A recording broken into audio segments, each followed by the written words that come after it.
All right, Coach Frost is here. Go first question, Sean Callahan. Hey, Coach, I'm just curious, how did you approach the news with a short week to travel out to Rutgers? And what do you tell your guys as far as what's next? I mean, do you anticipate that this is it, or do you have to play it like, you know what, there still could be one more game? We just don't know because there's so many unknowns about what's after week 9 as far as bowl games and things go.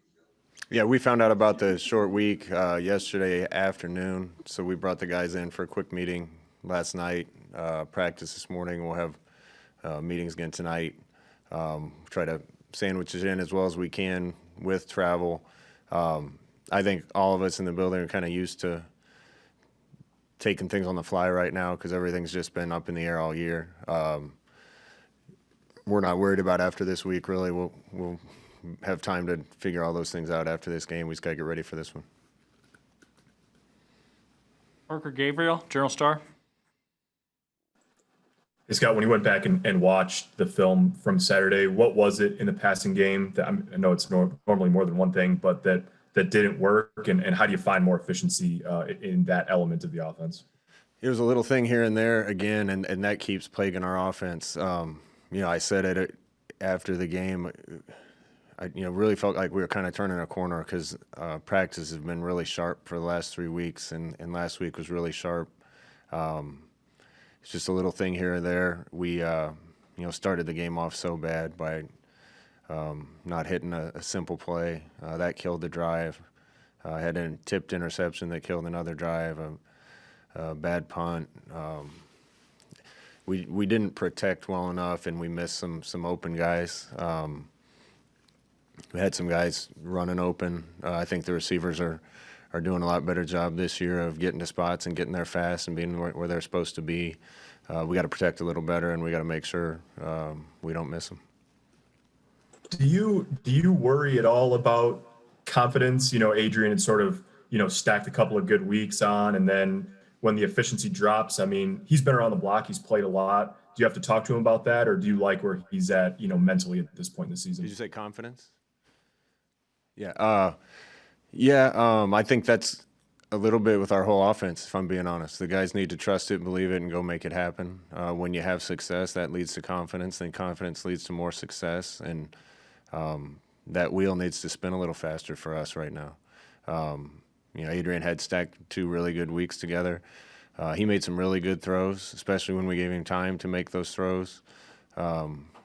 Just some of the downfield things that we schemed up that were there and we didn't hit. A couple times there was a guy standing in his lap and he couldn't follow through. So it's just the continued improvement of consistency and execution. Ryan Christopherson. Scott, you've got not only a short week, but early signing day in 48 hours. What's this been like, just this matching those two things, competing on the field and trying to finish off the class, right? Has it been a sprint, or has it felt like you've had a pretty good hold on it? We're busy. We've been busy since March or April, really. Guys been at this a long time, but we did a good job of getting the majority of the people we want to get signed committed, and feel great about the group that we think we're going to sign on Wednesday with all the other pieces we've added and the overall improvement of talent. This group has a chance to make us even better and make us special. So we'll focus a lot of time this week on 2 different things. How much do you leave space open maybe in a class, knowing that there's a lot of transfers going on this year across the country and all that? Is that something you think about with the numbers game? Definitely. We factor that in. And we're starting to get the feeling inside the locker room and on the field and within the team that we want, without dissenters and without guys not being 100% bought in and all in. And so you got to be careful about who you bring in and add to that as it's getting close to where we want it to be. But there, that I don't know. Somebody told me that over 10 days last week there'd been 120 or something guys go into the portal. Well, there's not going to be spots for all those guys, so we'll probably like we always do, keep a couple spots in our back pocket, and if we find the right guy, we might think about it. Otherwise, there's walk-ons on this team that deserve to be on scholarship as well. Thank you. Karen, you, Jake Bartecki.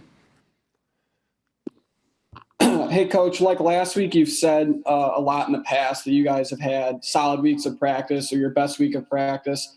And I'm curious if you know of like a reason for the disconnect between a really solid, like a Tuesday or a Wednesday practice and the result on Saturday game day.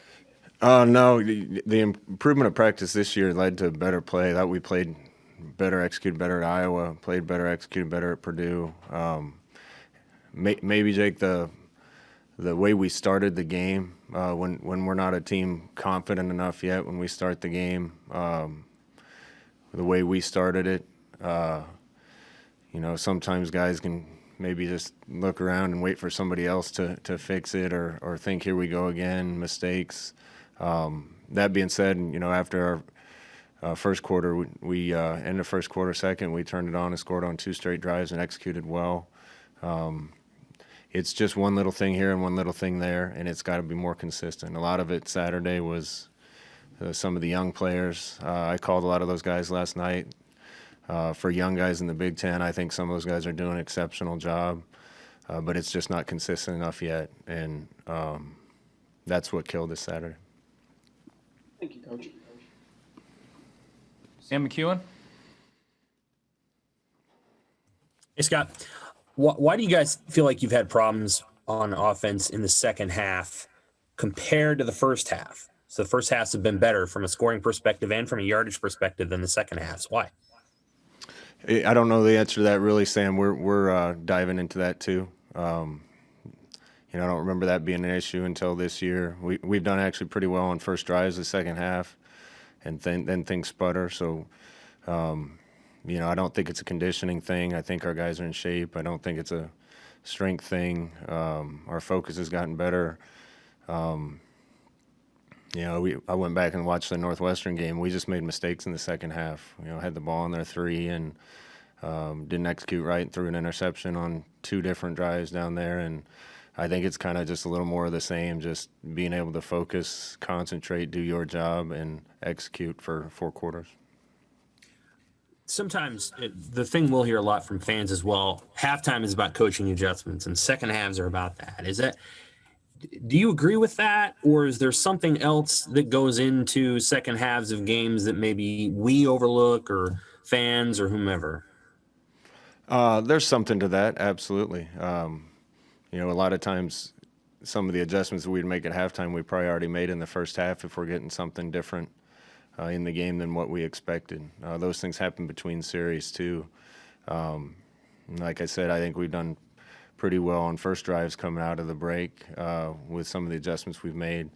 All that being said, what a team's doing is usually what they do the whole game. Some of it is probably adjustments, but I think a lot of it's just, like I said, consistency and making sure we can play 60 minutes of guys getting their jobs done. Thank you. Steve Sipple. Hey, Scott, as far as what's holding back the offense goes, it seems like you're patient. How much is your patience being tested right now? It's being tested. Nobody's more anxious than me. The kids are too. The kids want to get this done. We lost one game this year, and I had several young kids come into my office after the game when I was in there watching it and make sure I was okay. We got a lot of guys that are dying to get this thing right. The coaching staff is. I am. I talked about progress after the game. That's obvious to us in the building, but that doesn't matter because it's got to turn into wins, and everybody's anxious for that to happen. I think we've caught up on strength conditioning, and we're not getting pushed around like we did year one. I think the defense has played well enough in almost every game this year for us to win. The attitudes are better. The kids caring about one another is better. The overall talent's better. Just a lot of it's young. So we see the progress, but I can talk about that all I want until me and the coaching staff and the kids get it turned. The progress matters, but the results have to come. Sort of a nuts and bolts question about the quarterbacks. Are you still kind of splitting reps with Adrian and Luke, or is it swung more towards Adrian now? It's been split reps. Last week, Adrian missed a practice with his shoulder. So Luke got a lot that day, and we made up for that a little the following day with Adrian. Okay, thank you. Mm-hmm. Mitch Sherman, Athletic. Scott, I know you'll get more into this on Wednesday, but something for the lead up to the signing period opening. Can you touch on the significance this year when you weren't able to travel or bring kids to campus, the importance of having good players to recruit who knew your program, that lived within a relatively short distance of Lincoln in this 21 class? Yeah, I think that's been important. This class is potentially going to be a lot more regional than some other classes that we've had. We're farther away from a lot of talent than a lot of schools. I think our average kid probably comes from about as far away as anywhere in the country. We're lucky that there's been some really good talent last couple years in Nebraska and locally and in the region. And those kids need to be the heart and soul of what we're building here. Kevin Suits. Hey, Scott, what's it going to be like coaching against Noah Vedral? And do you have to maybe change some calls the way you send a play in just because he's so familiar with you and your offense? Yeah, we've discussed that a lot. We're gonna try to make sure that we defend against anything like that as much as we can. I care a lot about Noah, and he did a lot for us and put a lot of effort into working for us, and I want what's best for him. But we'll try to protect ourselves on Saturday or Friday. Have you followed his season at all this season, Scott, from afar? And what have you seen out of him as a first-year quarterback there at Rutgers? Yeah, I've been able to watch a little because we've had common opponents, and I've gotten to watch a couple games. And looks like the player that we thought he was when we recruited him, and knew he was when he's here. Parker Gabriel. Scott, I know you haven't had production-wise the year that you want offensively, but to your eye, what level has Brendan Hymas played at this year, just over the course of the season? Yeah, Jaime's been really solid for us. He's a good player. I think he has a good future in football, and he's been an important piece. Andy Kendi, KUTV. Hey, Scott, you mentioned that Adrian missed some time last week because he was rehabbing. How much of that do you think carried over in some of the throws he missed Saturday? I don't know. I don't want to make excuses for us or me or him or anybody else. When things are there, we gotta do a good job as a coaching staff and quarterback and the entire team. He did come back later last week and threw it great all week. I mean, we were hitting everything in practice, and just 3 or 4 throws that would have made a big difference if we'd have hit them, and we didn't. And that can happen in any game, and we got to make sure that there's not a D lineman in his lap when he's trying to make those throws and some of those things too. But I got a lot of confidence in those guys, and we'll keep working with them because we need to be able to hit those things. 2 or 3 more quick ones. Sam McEwen. I have a couple. The first is brief. Why hasn't McCaffrey played more in some other position? You've long said he's one of your best athletes. Why hasn't he played somewhere else to help you guys out in the last couple games? Because he had to take a lot of reps at quarterback, Sam. Our plan was to play him more in the Purdue game, and Adrian got hot. And then in that last game, our plan was to play him more. He'll play some there this week too. So was it just an issue of you want to play him more at quarterback and circumstances just haven't dictated as much? Is that kind of the long and short of it? Yeah, that's part of it. And, every rep we give him at running back or somewhere else, we're taking away from other guys that are trying to get ready at that position too. So, in certain games there's been packages for him where we're going to run certain plays with him. And that just gets a little heavy when you have, a lot of packages with Wandale at running back or Wandale at receiver and Luke here and Luke there, and that slows down our rhythm a little bit too. We're going to be a better team when we can largely keep the same guys on the field and just call everything that we have. One other one is, which is more frustrating for you right now, receiver or running back, in terms of getting guys healthy, keeping guys, engaged in practice, and getting them up to speed with the plan? Because it seems like you're having to roll a lot of guys at both positions, especially running back. Yeah, it's been getting them up to speed. That's been, if I've been frustrated with anything, and I've talked about that some, but a lot of the receivers that are starting to make us a better team just missed time, and it wasn't their fault. To me, if you look at this season, the teams that are exceeding expectations are the veteran teams that, and that makes sense. I mean, teams didn't have spring ball, they didn't have fall camp, they weren't around coaches all summer. A lot of our receivers and running backs have been on the sideline for health issues and other things, and just their development has been slower than I want it to be. We got the talent in the program right now that I think can win and win a lot in this league. We got to get them refined, and I agree with you. Just kind of the musical chairs of who's playing this week and who's playing this week, and not being able to stack reps on reps with the same key guys has kind of slowed down our progress a little bit. Thank you. Evan Bland, World Hero. Hey, Scott, I just wanted to ask about kind of the grind you guys are finishing up in the Big Ten. I know a lot of the players said today how they've kind of tried to maintain physically through this thing. What do you think the effects have been, mentally or physically, as these games have stacked up? And how do you guys as coaches at this point in the season kind of guard against, that becoming a bad thing? You can see the light at the end of the tunnel now. Usually that happens in, week 8 or 9 of a season. We're close to the end now, so the kids just need to have a final push and kick here. It's been a long year in a lot of ways for everybody, not just here. A lot of uncertainty.